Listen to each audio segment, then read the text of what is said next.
I have one more video where I'm just going to kind of just share some thoughts of mine that I feel like need to be shared, just about different things. I'm going to start doing this, like, I'm going to post my real talk, and then I'm going to post this kind of video.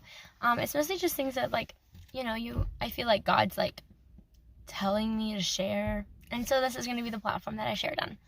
So for today, I really am feeling like I need to share about not allowing yourself to fall into peer pressure, not allowing yourself to be formed into something that you're not because everybody else around you is telling you, hey, you need to be this way, hey, you need to do it this way, hey, you have to do it this way, otherwise I'm not going to be your friend, you have to act like this, otherwise, no one's going to like you, and all these things. And, like, if that person is not going to like me because I'm not doing something that they want me to do, especially if it's something that you think is wrong, then they don't need to be your friend.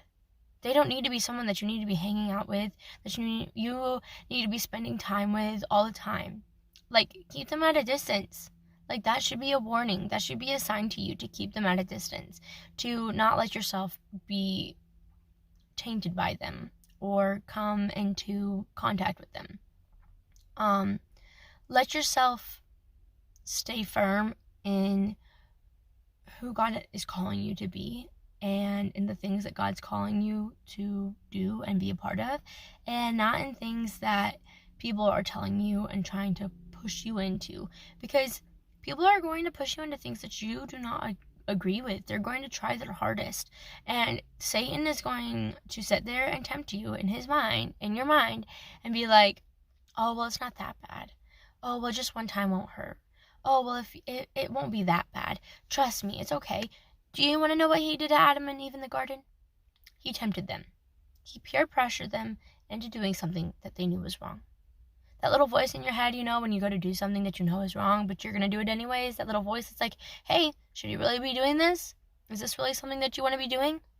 That's the Holy Spirit. That is the Holy Spirit trying to give you discernment to not do those things. But you're too caught up in feeding your flesh and in gratifying yourself and in making yourself feel good about things to look at it and go, you know what, I probably shouldn't do this. Or, you know what, I probably shouldn't be hanging out with them. Or, you know what, do they really need to be that close of a friend to me? Look at the truth. The truth is the truth. Look at the things that God has given you a conviction on.